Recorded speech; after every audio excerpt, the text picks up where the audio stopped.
సౌకుమార్యం. ఏదైనా చాలా సుకుమారంగా ఉంటే చాలా బాగుందంటాం. ఎంత సుకుమారంగా ఉంటుందో తెలుసా అండి? పువ్వులా ఉంటుందంటారు. సౌకుమార్యం చెప్పవలసి వస్తే పువ్వు ఉదాహరణ. పువ్వు అంత మెత్తగా ఉందంటారు. స్పర్శ రస. పువ్వు యందు మంచి రుచి ఉంటుంది. ఎక్కడుంటుంది? పువ్వులో తేనె ఉంటుంది. తేనె కన్నా మధురమైన పదార్థం ప్రపంచంలో లేదు. కాబట్టి రస రూప. ఎంత పనికి మాలిన వాడినైనా మీరు మంచి పూల తోటలోకి తీసుకెళ్ళండి. రంగురంగుల పూల తోటలో ఆ పూలు అలా గాలికి కదులుతుంటే ఎంత బాగుందండి ఈ పూతోట అంటాడు. రూప గంధ. పువ్వు యందు వాసన ఉంటుంది, అందరికీ తెలుసు. శబ్ద. ఇక్కడే ఇబ్బంది. పువ్వుకి శబ్దం ఎక్కడుంది? పువ్వుకి శబ్దం లేదు కదా. శబ్దం చేసే పువ్వులు మీరు ఎక్కడైనా చూసారా? ఎక్కడ ఉండవు. ఏ పువ్వు శబ్దం చేయదు. మరి శబ్దం పువ్వులోకి ఎలా చెప్తారు? ఈ తన్మాత్ర చెప్పడం చాలా కష్టం కదా. మరి శబ్దమును ఎలా దాంట్లోకి ఆరోపణ చేస్తారు అంటే, వ్యాఖ్యాతలు అన్నారు, పువ్వు ఎక్కడ ఉంటుందో అక్కడ తుమ్మెద ఉంటుంది. పువ్వు లేకపోతే తుమ్మెద రాదు. తుమ్మెద యొక్క శబ్దము పువ్వు కొరకే, కనుక శబ్దము పువ్వుది. కనుక కాలింగ్ బెల్ ఎవరి కోసం? ఇంట్లో ఆయన కోసం. అంతేకాని కాలింగ్ బెల్ వీధిలో వాళ్ళు ఎవరి కోసం కాదు కదా. అలా తుమ్మెద ఎవరి కోసం? పువ్వు కోసం. కాబట్టి తుమ్మెద చప్పుడు ఎవరి కోసం? పువ్వు కోసం. కాబట్టి శబ్దం పువ్వుదే. కాబట్టి శబ్ద స్పర్శ రస రూప గంధములు 5 ఇన్నాళ్ళు లౌకికంగా తిరిగాయి. ఇప్పుడు ఈ శబ్ద స్పర్శ రసరూప గంధములు మారాలి. ఈశ్వర ఎలా మారాలో తెలుసా? నా నోటి వెంట ఈశ్వర శబ్దం పలకడం రావాలి. ఇంక నుంచి నా నోటి వెంట ఈశ్వర నామాలు పలకగలగాలి నేను ప్రీతితో. స్పర్శ. నా మనస్సు ఎప్పుడు ఏది కోరుకోవాలో తెలుసా? నీ పాదములను అర్చించిన పూదండ ముట్టుకోవాలని, నీ పాదములను స్పృశించాలని, నీ అభయహస్తం నా తల మీద పెట్టించుకోవాలని, ధ్యానమునందు నిన్ను నేను గట్టిగా పట్టుకుని కౌగిలించుకుంటే నీ వనమాల యొక్క వాసన చూసి నేను మత్తెక్కిపోవాలని. ఇవన్నీ మీ సొంతంగా చెప్పేస్తున్నారా అనుకోకండి. నేను అలాంటి సాహసాలు చేయను. ప్రాణేశ నీ మంజు భాషలు వినలేని కర్ణరంధ్రంబుల కలిమియేల భువన మోహన నిండు పొడగా నగాలి ని చక్షురింద్రియముల తత్వమేల అని అమ్మవారు రుక్మిణీదేవి ఈ 5 ఇంద్రియములకు సంబంధించే పద్యాన్ని చెప్తుంది. ఈ 5 మారాలని. ఇప్పుడు ఈ 5 ఎటు మారాలి? ఈశ్వరానుగ్రహం వైపుకి మారాలి. లేకపోతే నరజన్మతో వచ్చి ప్రయోజనం ఏమిటి? కాబట్టి ఇప్పుడు ఇవన్నీ అడగాలి. ఎలా అడగాలి? మనకి ఇన్ని చెప్పడం రాదు. ఈశ్వరుడి దగ్గరికి వెళ్ళి కూర్చుని రుక్మిణీదేవి చెప్పినట్టు ప్రాణేశ నీమంజు భాషలు వినలేని కర్ణరంధ్రంబుల కలిమియేల భువనమోహన నిన్ను పొడగా నగాలి ని చక్షురింద్రియముల తత్వమేల దైతనీయధరమృతం బానగాలి నిజింహకు పలరుచి సిద్ధియేల పురుషరత్నమ నిన్ను భోగింపగాలి నితనులత వలని సౌందర్యమేల నీరజాతనయన నీవన మాలిక గంధమబ్బలి నిఘ్రాణమేల ధన్యచరిత నీకు దాస్యంబు చేయని జన్మమేల 1000 జన్మములకు. పద్యం చదువుతామేమో కానీ భావం ఏది? అక్కడికి వెళ్ళి కూర్చొని ఇన్నిటిని నిక్షేపిస్తారు. రేపటి రోజున ఇన్ని విషయాల్ని మారుస్తారు. ఎలా మారుస్తారో తెలుసా అండి? నడువడిని మార్చమని అడుగుతారు. అహింసా ప్రథమం పుష్పం పుష్పమింద్రియ నిగ్రహ సర్వభూత దయా పుష్పం క్షమా పుష్పం విశేషత జ్ఞాన పుష్పం ధ్యాన పుష్పం తప పుష్పం తు సప్తమం సత్యమష్ట విధం పుష్పం విష్ణో ప్రీతికరం భవేత్. ఈశ్వర నీకు ప్రీతిని కలిగించేటటువంటి పువ్వులివి. నాయందు అహింస ఉండాలి, నాయందు సత్యం ఉండాలి, నాయందు శౌచం ఉండాలి, నాయందు ధర్మం ఉండాలి. కానీ నాకు ఇవేం లేవు. ఇవన్నీ నాకు కావాలి అని నిన్ను అడగడానికి ఆచార్యముఖేనా నీ పాదపద్మముల యందు పద్మములను సమర్పిస్తున్నాను. ఈ పద్మము నీవు స్వీకరించి నా మనస్సులో ఉన్న కోర్కెని తెలుసుకుని ఇలా నువ్వు చూపించావు. కానీ నేను శరణాగతి చేయలేకపోతున్నాను. నా చేత నీవే శరణాగతి చేయించుకుని నువ్వే నన్ను రక్షించుకో. ఆయన ఇలా చూపిస్తే మనం ఇంకా ఓ పై మెట్టెక్కి ఆయన మీద ఇంకో బాధ్యత పెడుతున్నాం. ఇన్ని భావాలు మీకు చెప్పడం చేత కాకపోతే పరమేశ్వరుడి దగ్గర రేపు మంగళవారం నాడు ఉదయం ఇవాళ తోమాల అర్చన సన్నిధి గొల్లా సుప్రభాతం కొలువు పంచాంగం అర్చన ఇత్యాదులు పూర్తయిపోయాక రేపు అష్టదళ పద్మములతో స్వామి పాదములను ఆరాధన చేస్తారు. అది చూసి తీరవలసినటువంటి సేవ. చక్కగా రేపటి రోజున వచ్చి కూర్చుంటే స్వామి అర్చక స్వాములు ఆ నామాలు చెప్తూ పెద్ద పెద్ద తామర పూలు మరి ఎక్కడ తెచ్చారో తెలియదు కానీ ఆ విత్తనం కాపవరం కోనీట్లో వేస్తారు. ఎర్ర తామర పూలు పెద్ద పెద్ద పెద్ద తామరలు చాటలంతంత ఉంటాయి. వాటిని రేపు సూర్యనారాయణ గారు అక్కడి నుంచి మనకి సేవ కోసం అని పంపిస్తున్నారు ఆ ఊరు ప్రెసిడెంట్ గారు. అలాగే ఇతర ఊళ్ళల్లో కోనేరుల నుంచి కూడా తామరలు వస్తున్నాయి. వీటిని ఆ నామాలు చెప్తూ ఒక్కొక్క నామం దగ్గర ఒక్కొక్క తామర సమర్పిస్తారు. వీటితో పాటుగా స్వర్ణాలంకృతమై లేదా స్వర్ణము పూయబడినటువంటి పుష్పములు కూడా సమర్పింపబడతాయి. వీటితో పాటు ఒక తల్లి పొద్దున నన్ను అడిగారు, రజిత పుష్పములు అనగా వెండి పుష్పములు కూడా సమర్పింపబడతాయి. ఇవన్నీ సమర్పిస్తున్నప్పుడు శాస్త్రం ఏం చెప్పిందో తెలుసా అండి? అంజలి ముకుళించాలని చెప్పింది. ఇలా కూర్చుని అలా పద్మముల వంక చూస్తూ కూర్చుంటే పరమ ప్రీతితో మీరు ఏమీ చెప్పడం చేత కాకపోయినా తామర పడుతున్నప్పుడు ఇలా ఎవరు చూస్తారో వాళ్ళకి ఇహమునందు కావలసినటువంటి కోరికలు తీరుతాయి. దాని గురించి చాలా తక్కువ, హీనపక్షం. అది పెద్ద విశేషం కాదు. ఆయన సార్వభౌముడు, మీ కోరిక తీర్చగలడు. ఆంతరమనందు ఇంతటి జ్ఞాన సిద్ధిని కల్పిస్తాడు. అంత మహోత్కృష్టమైనటువంటి సేవ రేపటి రోజున అది సాక్షాత్తుగా ధ్రువమూర్తికి అనగా నిజమూర్తికి జరుగుతుంది ఆ సేవ. అందుకని రేపు చక్కగా ఆ జరగబోయేటటువంటి ఆ ఆరాధన కార్యక్రమమును మీరు చూద్దురు గాని. అలాగే ఇవాళ వసంతోత్సవం చేసిన తరువాత స్వామివారి వసంతాన్ని తీసుకొచ్చి మీ అందరి మీద చల్లేరు. ఆ వసంతం కాని తల మీద పడినా ఒంటి మీద పడినా ఒక విశేషం ఉంది. అది ఇహమునందు ఐశ్వర్యము కలగకుండా ఏది ప్రతిబంధకమవుతోందో ఆ ప్రతిబంధకమును తొలగించి మీకు అభ్యున్నతిని కటాక్షించగలదు. 2, దాంపత్యమునందు అరమరికలు రాకుండా కాపాడగలదు. దంపతులిద్దరూ ఒకే మాటగా ఇహజీవనమునందు వర్ధిల్లగలిగినటువంటి భాగ్యము నీయగలదు. ఎందుకంటే వసంతోత్సవం చేసేటప్పుడు వెంకటేశ్వరుడు చాలా ఉల్లాసమూర్తి అయి ఉంటాడు అని. చాలా ఉల్లాసంగా ఉంటాడు. వసంతం ఎప్పుడు ఆడుకుంటారండి? వసంతం ఆడుకున్నారండి అంటారు. వసంతం ఆడుకున్నారంటే చాలా ఉల్లాసంగా ఉన్నారని. అభిషేక ప్రక్రియ వేరు, వసంతోత్సవం వేరు. వసంతం ఆడుకోవడం అంటే ఉల్లాసంగా ఉన్నప్పుడే వసంతం. స్వామి అత్యంత ఉల్లాసమూర్తి అయి ఉంటాడు వసంతంలో. రేపటి నుంచి అర్చక స్వాములు ఒక విషయాన్ని మనకి చెప్పారు. వారు ఈ వసంతోత్సవాన్ని మరింత శక్తివంతం చేయడం కోసం 3-4 గంటల క్రతువుగా వసంతోత్సవాన్ని చేస్తారు. దానికి వాళ్ళు శ్రమ తీసుకుని 3 గంటలకో 4 గంటలకో ప్రారంభం చేసేస్తారు. చాలా లఘువుగా మనకి చూపించడం కాకుండా చాలా శాస్త్రీయంగా వసంతోత్సవాన్ని చేసి ఎండలో మీరు వచ్చి కూర్చోలేరు కనుక వెంకటేశ్వరుడు రోజు రోజుకి ఎంత కరుణ మీకు ఇచ్చేస్తున్నాడో చూడండి. మీరు వచ్చి కూర్చునేటప్పటికీ వసంతోత్సవమైన అలంకారమూర్తుల్ని మీకు దర్శనమిచ్చి 5:30 నుంచి మీరు నిజమూర్తి దర్శనం కూడా చేసుకోవచ్చు. అలా వెళ్ళి వసంతాన్ని తీసి అంత శాస్త్రీయ ప్రక్రియలో జరిగినటువంటి వసంతాన్ని మీ అందరి మీద చల్లుతారు 6 గంటలకి.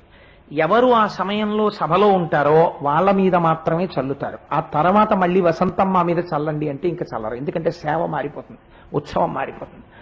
కాబట్టి ఆ వసంతోత్సవం అయిపోగానే మీ మీద వసంతం చల్లుతారు. అంత గొప్ప శాస్త్రీయ ప్రక్రియలో చేస్తారు రేపటి నుంచి. కాబట్టి చక్కగా మీరు ఆ అవకాశాన్ని వినియోగించుకోవచ్చు.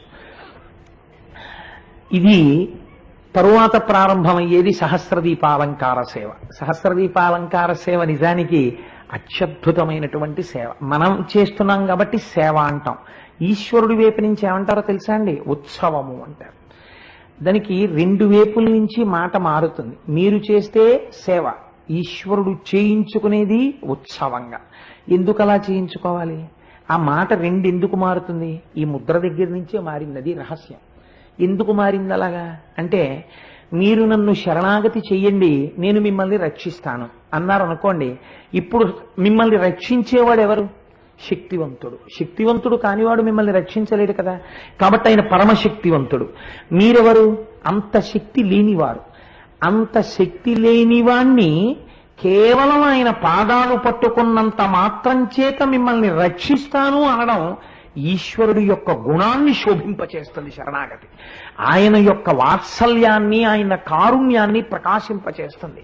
అందుకే ఆయన వైపు నుంచి దాన్ని ఉత్సవము అని పిలుస్తారు. ఎందుకు ఉత్సవము అని పిలుస్తారో తెలుసా అండి? మనం సేవ చేస్తే, ఇప్పుడు నేను ఈ ఉపన్యాస వేదిక మీద ఉపన్యాసం పూర్తి చేసి దిగిపోగానే సహస్రదీపాలంకార సేవ మన వైపు, సహస్రదీపాలంకారోత్సవము ఆయన వైపు ప్రారంభం. ఆయన ఉత్సవంగా చేసుకుంటారు, మనం సేవగా చేస్తాం. దేని కొరకు అది అంటే, శాస్త్రం అంది ఉచ్ఛాతే హర్ష ఇది ఉత్సవ.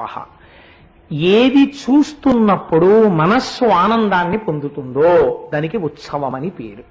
ఇప్పుడు నేను మీకు ఒక ఉదాహరణ చెప్తాను. అక్కడ చందనంతో అలంకరింపబడినటువంటి మూర్తుల్ని ఆ సహస్రధారలు పడేటటువంటి పాత్రలోంచి ఆ అభిషిక్తుల్ని చేస్తున్నప్పుడు వసంతం జారుతున్నప్పుడు మీరు చూశారు. చూడగానే మీకు మనస్సు ఏమైంది? గొప్ప ఉల్లాసాన్ని పొంది తప్ప భలే ఉందని మీకు తెలియకుండా మీ రెండు చేతులు ఇలా ముడుచుకున్నాయి. మీరు తెలిసిలా నమస్కరించడం కాదు, ఆ సహస్రధారలు పడుతుంటే మాట్లాడుతున్న వాళ్ళు మాట్లాడడం ఆపేసి ఒక్కసారి బా అని ఇలా అన్నారు. నీరాజనం ఇస్తున్నారనుకోండి, మీకు తెలియకుండా మీ ప్రమేయం లేకుండా గోవిందా గోవిందా అంటారు. ఎందుకు వచ్చిందా గోవిందా? రైతు బజారుకి వెళ్ళి వంకాయలు 1 కేజీ వేయమని గోవిందా గోవిందా అంటారా? అనరు. మరి అక్కడ నీరాజనం ఇచ్చేటప్పటికి మీ నోటి వెంట గోవిందా గోవిందా అని ఎందుకు వచ్చింది అంటే దీనికి ఉత్సవం అని పేరు. బాగా గుర్తుపెట్టుకోండి. ఇదే రియాక్షన్. అది యాక్షన్, ఇది రియాక్షన్. ఇందుకు ఆయన చేసుకుంటున్నాడు. ఇది ఆయన కారుణ్యం. వీడితో ఏదో అనిపించాలి, అనిపించి పుణ్యాన్ని నేను అడ్డు పెట్టాలి, అడ్డు పెట్టి వీడిని ఉద్ధరించాలి. మీరు వచ్చి కూర్చున్నారనుకోండి, నా కోసమే కూర్చున్నాడు, రాసుకుంటాడు. నాకు సహస్రధారలు పడుతుంటే ఇలా అన్నాడు, 2 చేతులు పైకెత్తి నా కోసం అంజలి ఘటించాడు, రాసుకుంటాడు. నాకు నీరాజనం ఇస్తున్నారు గోవిందా అన్నాడు, రాసుకుంటాడు. ఇలా అన్నాడు, రాసుకుంటాడు. తెల్లవారి కాఫీ ఉంటే తప్ప నడవలేని వాడు కాఫీ మానేసి 4:45కి ఇక్కడికి వచ్చేసాడు కాబట్టి రాసుకుంటాడు. ఇన్ని రాసుకుంటాడు. ఇంత ఎండలో కూర్చున్నాడు, రాసుకుంటాడు. ఇవన్నీ ఏమయ్యాయి? ఆయనకి ఉత్సవం అయ్యాయి. మీకేమయ్యాయి? మీలో ఆనందమును ప్రజ్వలింపచేసాయి. ఒక్కొక్కటి జరుగుతున్నప్పుడు ఒక్కొక్క రకమైనటువంటి నూతన భావము, ఒక్కొక్క కొత్త కొత్త ఆనందం మీకు కలుగుతుంది. ఇప్పటిదాకా జరిగింది అలాగే 1 గంట చేశారనుకోండి, 1 అరగంట అయిపోయిన తర్వాత గోవిందా చల్లబడిపోతుంది, ఇంకా చూడడం చల్లబడిపోతుంది. మళ్ళీ పక్క వాళ్ళతో ఏంటి మీకు ఎవరో వెలగపళ్ళు తెచ్చారట కదా మీ ఇంటికి అని మళ్ళీ ఇచ్చమ్మ బుచ్చమ్మ కబుర్లు ప్రారంభం అయిపోతాయి. కాబట్టి ఆయన ఏం చేస్తాడు? ఆయన కర్మ ఆయనకు అవసరం ఉందా? మన కోసం ఇంకో ఉత్సవం చేయించుకుంటాడు. ఏం చేయించుకుంటాడో తెలుసా అండి? ఇప్పుడు మళ్ళీ అలంకారం చేసేసుకుంటాడు. రేపటి నుంచి చూద్దురు గాని కొత్త కొత్తగా వస్తాడు మేనాలో. చూసిన వాళ్ళది అదృష్టం. ఆ మేనా ఎక్కుతాడు. మేనా ఎక్కి ఇక్కడ ఎవరు ఆర్జిత సేవా గృహస్థాస్ ఉన్నారో వారు మాత్రమే ఏదైనా ఒక పద్ధతి పెట్టుకున్నప్పుడు ఆ పద్ధతి, మిగిలిన వాళ్ళకి మీరు ఫలితం లేకుండా నియంత్రిస్తున్నారా? మరి అది పొరపాటు కాదా మీ పట్ల అని మీరు నన్ను అడగచ్చు. నేను అటువంటి సంకుచిత భావన చేయట్లేదు. ఆర్జితం ఉండాలి కనుక వెనక వెళ్ళాలి. అందరం వెడితే సభ దెబ్బతింటుంది. మీరు కూర్చుని ఇలా చూస్తూ నమస్కరించారనుకోండి, దానికి సమాన ఫలితము. వెడుతున్నవాడు లౌకికమైన మాటలు మాట్లాడుతూ వెడితే వాడికి పుణ్యం ఉండదు. ఇక్కడే కూర్చుని ఇలా పరమ సంతోషంతో కూర్చున్న వాడికి ఎక్కువ పుణ్యం ఉంటుంది. కాబట్టి ఆర్జిత సేవా గృహస్థులు ఎవరున్నారో వారు మాత్రం పల్లకీతో పాటుగా స్వామి ప్రాకారానికి అలా ప్రదక్షిణం చేసి రామాలయం దగ్గరికి ఎడతాడు. అలా రామాలయంలోకి ఒకసారి చూస్తాడు. ఇది ఎలా ఉంటుందంటే బింబ ప్రతిబింబ న్యాయంగా ఉంటుంది. నేనే వెళ్ళి అద్దం ముందు నించున్నాను అనుకోండి, బొట్టు పెట్టుకుంటూ ఇలా ఓసారి చూసుకున్నాను అనుకోండి, ఎవరెవరిని చూసుకున్నట్టు? నన్ను నేనే చూసుకున్నట్టు. అలా ఒక చిత్రమైనటువంటి విశేషం. ఇప్పుడు స్వామి అక్కడికి ఎడతాడు, వెళ్ళి రామాలయం ముందు నించుంటాడు. గబగబా నీరాజనం వస్తుంది. స్వామికి నీరాజనం ఇస్తారు, రామచంద్ర ప్రభువుకి నీరాజనం ఇస్తారు. రామచంద్రుడెవడు, వెంకటేశ్వరుడెవడు? ఆయనే. వాళ్ళిద్దరూ ఇలా బింబ ప్రతిబింబ న్యాయంగా కనపడగానే మురిసిపోయేవాడు ఒకడు ఉంటాడు. ఎవరో తెలుసా అండి? హనుమ. నా స్వామి ఇవాళ రామచంద్ర ప్రభువుగా వెంకటేశ్వరుడిగా వచ్చాడని ఆయన సంతోషం చూసి అక్కడికి వెళ్ళి నిలబడతాడు. ఈయనకి హారతి ఇచ్చి ఆయనకి హారతిస్తారు హనుమకి. ఆ హారతి మీకు ఇక్కడి నుంచి కనపడుతుంటుంది. ఇది ఉత్సవం అంటే. ఇది తెలియకుండా మీరు కూర్చున్నారనుకోండి, ఫలితం తగ్గుతుంది. మీరు చూసి అబ్బా బింబ ప్రతిబింబ న్యాయంతో రాముడి ఎదురుగా వెంకటేశ్వరుడు, ఒక మూర్తి రెండుగా, ఏమాశ్చర్యం ఏకస్త్వమేవ బహుధా భవభాషిలోకే, ఇది కదా వేదాంతం అని దర్శనం చేసుకుని మీరు అలా నమస్కారం పెడుతున్నారనుకోండి, అలా తిరిగి వస్తాడు మేళతాళాలతో వచ్చి తలుపులోంచి ఇలా పెడతాడు. వెళ్ళి అక్కడికి ఎడతాడు. వెళ్ళి ఆ ఉయ్యాలలోకి ఎక్కిస్తారు. దీపాలన్నీ వెలిగి తెర తీస్తారు. తెర తీసి చాలా మందరంగా ఊగుతాడు. ఇప్పుడు ఏమైంది? మళ్ళీ తెర తీసి అన్ని దీపాల వెలుతురులో ఈ దీపాలన్నీ ఆఫ్ చేస్తారు. ఒక్క అందులో దీపాలే వెలుగుతుంటాయి. అర్చక స్వాములు కూర్చొని మందరంగా ఊపుతూ ఉంటారు ఆ ఊయలని. ఆయన అలా ఉయ్యాలా ఊగుతూ ఉంటాడు. వేద పండితులు ఒక 10 నిమిషాలు వేదంలోంచి పన్నని చెప్తారు, అది వింటాడు కూర్చుని, అయిపోతుంది. అన్నమాచార్య స్వామి వారంటే మహా ఇష్టం ఆయనకి. సంగీతంలో వృద్ధిలోకి రావాలనుకున్న వాళ్ళని అన్నమాచార్య వంశీయులుగా గౌరవించి వాళ్ళకి అవకాశం ఇచ్చారు. వాళ్ళు ఒక 2 కీర్తనలు పాడతారు, చాలా సందర్భోచితంగా పాడతారు, ఆ ఊయల సేవకి పనికొచ్చేటట్టు. ఆ 2 కీర్తనలు ఆయన వింటూ ఊగుతూ ఉంటాడు. మీరు కూడా ఒక ఉదాహరణ చెప్తాను. ఏదో ఇప్పుడు ఇవాళ ఆయన ఊగుతూ ఉంటాడు, కొండలలో నెలకొన్న కోనీటి రాయడు వాడు అని ఒక తల్లి పాట పాడింది అనుకోండి. పాడుతుంటే మీరు ఊగుతున్నటువంటి వాడిని చూసి, ఆహా వీడు కదా కొండలలో నెలకొన్న కోనీటి రాయడు, స్వామి పుష్కరిణికి నాయకుడు అని మీరు భావన చేస్తూ ఊగుతున్న వాడిని చూస్తున్నారనుకోండి, మళ్ళీ మనస్సేమైంది, ఒక్కసారి ఉత్సాహం పొంగింది, ఎంత బాగున్నాడో ఎంత బాగున్నాడో అని ఇలా వస్తూ ఉంటే మనకి తెలియకుండానే తల ఇలా ఇలా ఇలా ఇలా ఆసిలేషన్ ఫ్యాన్ లా తిరుగుతుంది. ఇలా ఇలా నమస్కారాలు చేస్తాం, అలా తిరిగి వస్తాడు, తిరిగి వచ్చి ఊగుతూ ఉంటాడు, ఇలా చూస్తాం. 10 నిమిషాలు, గంట వేదం జరిగారనుకోండి, మళ్ళీ గోవిందా మర్చిపోతాం, మళ్ళీ చూడడం మళ్ళీ వెలక్కాయ కబురు. అందుకని వేదం ఆగిపోతుంది. ఆగిపోయి అన్నమాచార్య కీర్తన అవుతుంది, ఒక 2 కీర్తనలు అవుతాయి. 10 కీర్తనలు పాడారనుకోండి, అదేంటి బయలుదేరదామా అంటారు. అందుకని మంగళధ్వని అవుతుంది. మంగళధ్వని ఒక 10 నిమిషాలు వాళ్ళు కీర్తన చేస్తారు, కీర్తన చేసి వాళ్ళు ఆగుతారు. అప్పుడు నక్షత్రహారతి ఇస్తారు. ఎందుకని నక్షత్రహారతి ఇస్తుంటే అన్ని జ్యోతుల మధ్యలో వెలిగిపోతుంటాడు. ఇలా వెలిగిపోతున్న వాడెవరో నువ్వు లోపల భావమునందు గమనిస్తే సమాధిస్థితికి వెళ్ళిపోతావన్నారు అన్నమయ్య. ఎవరో తెలుసా అండి ఆయన? అలరు చెంచలమైన ఆత్మలందుండని కలవాటు చేసని ఉయ్యాల, ఈ ఉచ్ఛ్వాస పవనమందుండని కలవాటు చేసని ఉయ్యాల అన్నారు. ఎంత గొప్ప కీర్తనండి.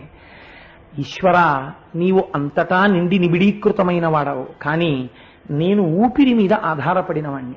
ఈ ఊపిరి లోపలికి బయటికి వెళ్ళడమే అసలైన ఉయ్యాల. అది మెల్లగా పీల్చి మెల్లగా వదులుతుంటాం. ఇలా నేను ఊపిరి తీసి ఊపిరి వదిలినప్పుడు ఆ ఉచ్ఛ్వాస నిశ్వాసల సయ్యాటలో ఊయలు లోపల ఊగుతూ ఉన్నావు తండ్రి. లోపల నా ఊపిరనబడేటటువంటి ఉయ్యాలలో ఊగుతున్న వాణ్ణి ఇవాళ ఈ కంటితో నేను బయట చూస్తున్నాను. ఎవరో తెలుసా ఈయన? ఈయన 4 వేదములనబడేటటువంటి గొలుసుల చేత అలరు ఆకాశపదం అడ్డదూలంబై, ఆకాశమనేటటువంటి అడ్డదూలానికి వేదాలనేటటువంటి 4 గొలుసులతో సంఖ్యాశాస్త్రమనబడేటటువంటి పర్యంకంలో, అంటే 5 పంచభూతములు, 5 తన్మాత్రలు, పంచేంద్రియములు, ఒక మనస్సారు, చర్మము, రక్తము, మాంసము, కొవ్వు, అస్థి, శుక్లామేధ 7, ఇలా సంఖ్యాశాస్త్రము చేత ప్రతిపాదింపబడేటటువంటి తత్వములన్నీ పర్యంకమైతే ఆ పర్యంకము మీద పడుకుని ఈ లోపల కొలువైనటువంటి వాడు ఇన్నాళ్ళు ఎవడు నాకు గోచరము కాలేదో వాడు నా కోసమని ఇవ్వాల ఈ సహస్ర అంటే అనంత, ఈ దీపములే ఈ జీవులు, అనంతమైనటువంటి ఈ ప్రాణికోటి యందు లోపల ఆత్మస్వరూపముగా భాసిల్లుతున్న వాడెవరో వాడివ్వాల ఊయల ఊగుతూ నాకు దర్శనమవుతున్నాడు. ఏం అదృష్టం ఈశ్వరా నాది, నా కోసం ఇంత కారుణ్యంతో నువ్వు కనపడ్డావా అని పొంగిపోయి ఆ నక్షత్ర హారతిస్తారు. ఆ నక్షత్ర మండలమే స్వామివారి యొక్క ఊయల ఊపు. అది చూస్తూ పరవశించిపోగానే ఆ ఊంజల్ సేవ పూర్తయి ఆ సహస్ర దీపాలంకార మంటపంలోంచి ఏకాంత శయనానికి వెడతాడు. పొద్దుటి నుంచి మా కోసం కారుణ్యంతో స్వామి అలా కూర్చున్నావు, మేమందరం అంటే ఏసీ రూముల్లో కాసేపు కూర్చున్నాం, ఫ్యాన్లు వేసుకున్నాం, నువ్వు మాత్రం ఈ వడగాకు వస్తుంటే అలాగే మా కోసమని ఉండిపోయావే, కాలు తీయలేదు, కాలు కదపలేదు, నీకు ఫ్యాన్ పెట్టలేదు, కనీసంలో ఇంతమంది భక్తులు ఉన్నాం, వంతు వేసుకుని నీకు చామరం వేస్తూ గంటకొకళ్ళం కూర్చోలేదు, నీ గురించి పట్టించుకున్న వాళ్ళు లేరు, ఆఫీస్ టైం అయిపోతుందని 9:30 అయ్యేటప్పటికి అందరం పారిపోయాం, కాఫీ ఉంటే బాగున్నావు, టిఫిన్ ఉంటే బాగున్నావు అన్నావు, నువ్వేం అడగలేదే, మధ్యాహ్నం నువ్వు అన్నం తిన్నావో లేదో మేము ఎవరం చూడలేదు, మేమందరం ఇళ్ల దగ్గర భోజనాలు చేశాం, కానీ నువ్వు మాత్రం ఎరా మీ అందరూ అలా వెళ్ళిపోయారు కదా, మీకోసం నేను తిరుపతి నుంచి వచ్చాను, నేను తిన్నానో లేదో అడిగారా మీరు అని అడగకుండా మళ్ళీ ఒంటి నిండా పసుపు రాసుకుని మన కోసమని, మళ్ళీ మనకందరికీ ఐశ్వర్యం ఇవ్వడం కోసమని స్వామి అలా కూర్చుని మా అందరి ఎదురుగుండా మళ్ళీ నువ్వు అభిషిక్తుడమయ్యావు, వసంతోత్సవం చేయించుకున్నావు, మా కోసం ఊరిరుగుతున్నావు, మేమేమి ఇచ్చి రుణం తీర్చుకుంటాం నీకు, చూసావా మేము ఎంత అజ్ఞానులో, మా అజ్ఞానమే నీకు విజ్ఞాపన చేసుకుంటాం, అందుకని మమ్మల్ని క్షమించు, కనీసం చక్కగా పడుకో స్వామి. ఇది ఒకటి చెయ్యకూడని పని, ఆయన పడుకుంటే లోకాన్ని ఎవడు చూస్తాడు, కానీ పడుకునే దగ్గర మాత్రం ప్రేమ వస్తుంది మనకి. అందుకని స్వామి పడుకోండి అని చక్కగా ఒక మంచం తీసుకొచ్చి దాని మీద పరుపు వేసి 2 తలగడలు పెట్టి తరిగొండ వెంగమాంబ గారిని ముగ్గు వేస్తారు ఆ మంచం కింద. ఆ ముగ్గు వేసి తల్లి తరిగొండ వెంగమాంబ గారి గురించి మీకు ఒక రోజున నేను విజ్ఞాపన చేస్తాను. ఆవిడ గురించి చెప్తే పరవశించిపోతారు వెంకటేశ్వర స్వామి వారు కూడా. ఆ తరిగొండ వెంగమాంబ గారి ముగ్గు వేసి ఆ మంచం వేసి పరుపు వేసి తలగడలు పెట్టి పూలు జల్లి దాని మీద చక్కగా ఉభయనాంచారులతో స్వామిని పడుకోబెట్టి ఊరుకుంటామా? ఊరుకోం. మనకి చెప్తే ఎంత కోపమో ఆయనకి మాత్రం ఎన్ని శుద్ధులు చెప్తామో. శ్రీదేవి వంకకు చిలిపిగా చూడకు, అలమేలు మంగకు అలుకరానీయకు, ముద్దు సతులిద్దరిని ఇరువైపులా చేర్చి మురిపించి లాలించి ముచ్చటర తీర్చి శేషశైలావాస శ్రీ వెంకటేశ అని భక్తితో చెప్తుంటే, రే నేను పడుకుని లక్ష్మీదేవి వంక చిలిపిగా చూడకూడదా? భూదేవి కోపం రాకుండా చూసుకోకూడదా? ఇద్దరినీ జాగ్రత్తగా చూసుకోవాలా? ఇవి నువ్వు నాకు ప్రబోధమా? తెల్లారేంత వరకు నీకు చీకటి పడేంత వరకు నిన్ను కాపు కాసి నీ కోసం ఇన్ని నేను చేస్తే నేను ఎలా పడుకోవాలో మా ఆవిడ్ని ఎలా చూసుకోవాలో నువ్వు నాకు ప్రబోధం చేసి వెళ్ళిపోతావా అని స్వామి అనద్దండి.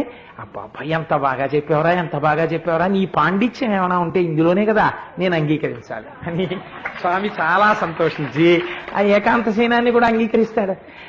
ఎంత సౌలభ్యం అండి మహానుభావుడిది. అయితే అందులో పారవస్యం కూడా ఉంది. నేను తక్కువ చేసి మాట్లాడటం లేదు.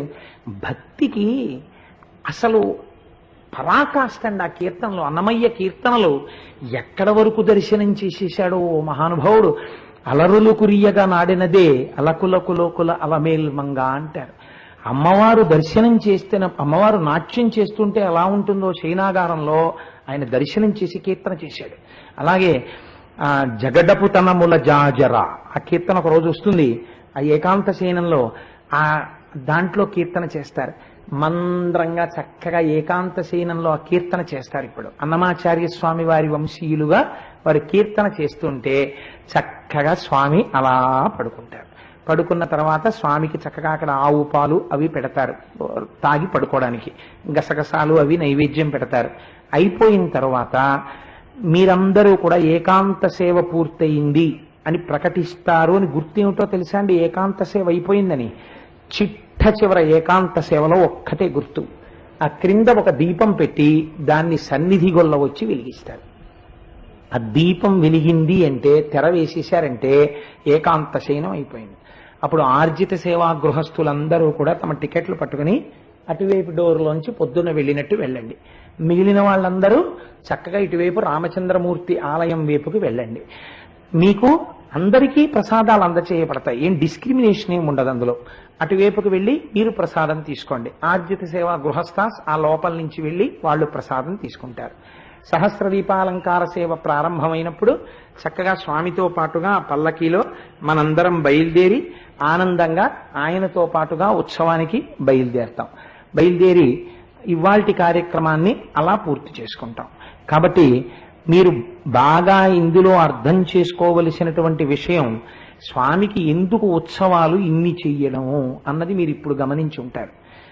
మీరు ఏ సేవలు అలా ఇన్ని సేవలు మీరు చేస్తే, ఇన్ని సేవలు మీరు చూస్తే, ఈశ్వరుడు అనుగ్రహిస్తే, ఆ వెంకటేశ్వర స్వామి వారు చల్లగా చూస్తే, నాకైతే మనస్సులో ఒక కోరిక ఉంది. ఒకనాడు కాకినాడ పట్టణంలో బ్రహ్మోత్సవాల స్థాయిలో స్వామివారికి ప్రతిరోజు వాహనం మీద కూడా ఊరిరిగింపు చేసి కని విని ఎరుగని రీతిలో వెంకటేశ్వర స్వామి వారికి ప్రణయ కలహోత్సవం కూడా మనం చేద్దాం.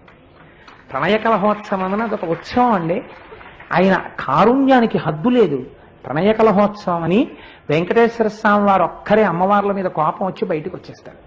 బయటకు వచ్చేస్తే ఆ పల్లకి మామూలుగా వెళ్ళదు. తీసుకెళ్లేటప్పుడు దాన్ని బోయిలు తీసుకెళ్లడంలో గమ్మత్తుగా తీసుకెళ్తారు. ఇలా ఇలా ఊగుతూ వెళుతుంది. అంటే కొంచెం కోపంగా రుసరుసలాడుతూ వెళ్ళిపోతాడు. ఆయన ఇలా వెళ్ళిపోతాడు, గుడికి ప్రదక్షిణంగా వెళ్ళిపోతాడు. అమ్మవార్లు ఇద్దరు కూడబలుక్కుంటారు. ఏమిటి ఎప్పుడు లేని కోపం వచ్చింది దీనికి అని చెప్పి, కోపం వస్తే అక్కడికి వెళ్ళిపోతాడు. ఇలాగే కదా కొల్హాపురం వెళ్ళిపోతే రాలేదు ఏమిటి దిగి అమ్మవారి కోసం రండి ఎదురెడదామని వాళ్ళిద్దరు అప్రదక్షిణంగా వారు వేరే మేనాలో వస్తారు. ఇటు స్వామి వస్తారు, ఇటు వీళ్ళు వస్తారు. ఇలా ఇలా ఊగుతున్నవాడు వీళ్ళని చూడగానే అలా అలా అడుగులేసి నిలబడతారు. ఇద్దరు ఎదురెదురుగుండా వస్తారు. అప్పుడు ఏం చేస్తారంటే అర్చక స్వాములు మధ్యలోకి వచ్చి మధుర పదార్థాన్ని నివేదన చేస్తారు. నివేదన చేసి తాంబూలాలు ఇచ్చి మళ్ళీ చక్కగా ఇద్దరు మాట్లాడుకుంటారు. మధ్యలో వీళ్ళేమిటండి మనం ఏదో అనుకుంటా ఉంటారు. అనగానే ఈ పల్లకి ఇడిగిరిపోతాయి. మళ్ళీ ఉభయనాంచారులతో కలిసి గుళ్ళోకి వెళ్ళిపోతారు. అది ప్రణయ కలహోత్సవం. ఇది చిన్న దెబ్బలాడుకున్నారనమాట. ఆయన దెబ్బలాడుకోవడం ఏంటంటే ఆయన దెబ్బలాడుకోరు. అది చూసి మనం మురిసిపోయి అదిగోనండి ఆయన ఒక్కడే వచ్చేస్తున్నారని మీరు సంతోషపడిపోయి ఆయన దెబ్బలాడుకున్నారని మనకి సంతోషం. అందులో మనం గవ్వగా వెళ్ళిపోయి స్వామి దెబ్బలాడాడు భార్యల మీద అందులో బయటకు వచ్చారని చెప్పి మీరు ఆయనతో పరిగెత్తుకుంటే అటు వెళ్ళారనుకోండి. అమ్మవార్లు ఇటు వస్తుంటే మళ్ళీ వెనక్కి వచ్చి పరిగెత్తుకుంటే అమ్మవార్లతో వెళ్ళారనుకోండి. ఇద్దరిని నిలబెట్టి చూస్తుంటే దాన్ని చక్కగా మనం అందరం చూసి ఇలా పక్కకి చేరిపోయి అనుకోండి పల్లకీలు ముగ్గురు కలిసి వచ్చేస్తున్నారు అనుకోండి. మనం పక్కన నవ్వుకున్నాం అనుకోండి. నీకు పుణ్యం ఇచ్చేస్తున్నాను నవ్వావు కాబట్టి అంటాడు ఆయన. నా ప్రణయ కలహం ఉత్సవం అది కూడా నేను ఉత్సవంగా స్వీకరిస్తానంటాడు. అందుకని 582 సేవలు వెంకటేశ్వరుడికి. ఇప్పుడు చెప్పండి ఆయన కన్నా కారుణ్యమూర్తి ఉన్నాడండి ప్రపంచంలో. ఇది స్మరణాత్ సర్వపాపఘ్నం. ఇవన్నీ దేని కొరకో తెలుసా అండి? ఇవి చూస్తే నోటితో చెబితే జ్ఞాపకం ఉండవు. ఒక్కసారి చూస్తే ఇలా సన్నిధి గొల్లు వస్తారు, ఇలా వెడతారు, ఇలా తీసుకొస్తారు, ఇలా చేస్తారు అని బాగా జ్ఞాపకం పెట్టుకుంటే దాన్ని మనస్సు స్మరిస్తే ఈ 7 రోజులు కనీసం పక్క వాళ్ళతో దీని గురించి మనం మాట్లాడుతుంటే చాలా వృద్ధిలోకి రావాలి. దానివల్ల మన పాపరాశి దగ్ధం కావాలి అని ఈ కార్యక్రమాలని రూపకల్పన చేశాం తప్ప దీని ఎందు ఏదో ఆధిక్యతా ప్రకటనము కానీ లేకపోతే ఏదో ఇవి చేసి ఏదో పేరు తెచ్చుకోవాలని కానీ అలాంటి నీచమైన ప్రవృత్తితో చేసింది కాదు. ఇది 10 మందికి తెలిస్తే రేపొద్దున వెంకటాచలం వెళ్ళామనుకోండి మనం ఉత్తినే పడుకోం. అది చక్కగా తెల్లవారకట్ట స్వామి పుష్కరిణికి వెళ్ళి స్నానం చేసి కూర్చుని సుప్రభాతం జరుగుతుంటే ఆనంద నిలయం దగ్గరికి వెళ్ళి నిలబడితే చాలు. సన్నిధి గొల్ల అర్చక స్వామి వస్తుంటే మిగిలిన వాళ్ళు ఎవరు వెళ్తున్నారో తెలియదు. అది ఆయన అర్చక స్వామి అంటే ఆయన సన్నిధి గొల్ల కాగడా పట్టుకెళ్తున్నారు కదా ఆయనే గొల్ల అని చెప్తారు. ఆయనకి ఇప్పుడు లోపల వెన్నపూస తాంబూలం ఇస్తారు. లోపల పంచాంగం అవుతుంటుంది. ఎవ్వరు ఉండరు. మీరు బయట నిలబడి చెప్పేస్తారు. పంచాంగం చెప్తారండి. ఇప్పుడేమో 7 డబ్బాలు బియ్యం దానం చేస్తారు వెంకటేశ్వర స్వామి వారు అంటారు. దీని తర్వాత కొలువు అవుతుంది చూడండి వినపడుతుంది. హుండీలో ఎంత డబ్బు వచ్చిందో చెప్తారు. మైక్రోఫోన్లో వినండి అంటారు. ఇవన్నీ మీకు ఎలా తెలిసాయండి అని అడుగుతారు ఎవరు. మా కాకినాడలో చేశారండి ఇవన్నీ చేస్తుంటారు మాకు తెలుసు అంటారు. ఏమైంది? వెంకటాచలం లోపల జరిగే సేవలు కూడా మీకు తెలిసాయి. శబ్దము చేత మీరు లోపల జరుగుతున్న సేవని ఇక్కడ దర్శనం చేసేస్తుంటారు. పైగా పక్క వాళ్ళకి చెప్తారు. చెబుతూ మీరు ఇక్కడ చూసింది వెంకటాచలంలో చూస్తారు, వెంకటాచలంలో చూసింది ఇక్కడ చెయ్యాలని తాపత్రయపడతారు. చేసుకుని మురిసిపోయామనుకోండి. ఏడాదికి ఏళ్ళు రావాలి అన్నట్టు ప్రతి ఏడాదికి మనం ఇలా ఉత్సవాలు చేసుకోగలిగామనుకోండి. అదంతా మీ భక్తి మీద ఆధారపడి ఉంటుంది, మన భక్తి మీద ఆధారపడి ఉంటుంది. మనందరం పరవశంతో పాల్గొని చేసుకున్నాం అనుకోండి. స్వామి ఆనందించి వచ్చే సంవత్సరం నుంచి నేను వాహనాల మీద కూడా బ్రహ్మోత్సవాలు కూడా చేయించుకుంటాను కాకినాడ వారి చేత అన్నాడు అనుకోండి. ఈ ఆలయానికి ఒక పెద్ద వాహనశాల, పెద్ద పెద్ద వాహనాలు. ఒకరోజు సూర్యప్రభ వాహనం, ఒకరోజు చంద్రప్రభ వాహనం. సూర్యప్రభ వాహనం మీద ఎడుతుంటే సూర్యకిరణాలు, చంద్రప్రభ వాహనం మీద ఎడుతుంటే చంద్రకిరణాలు.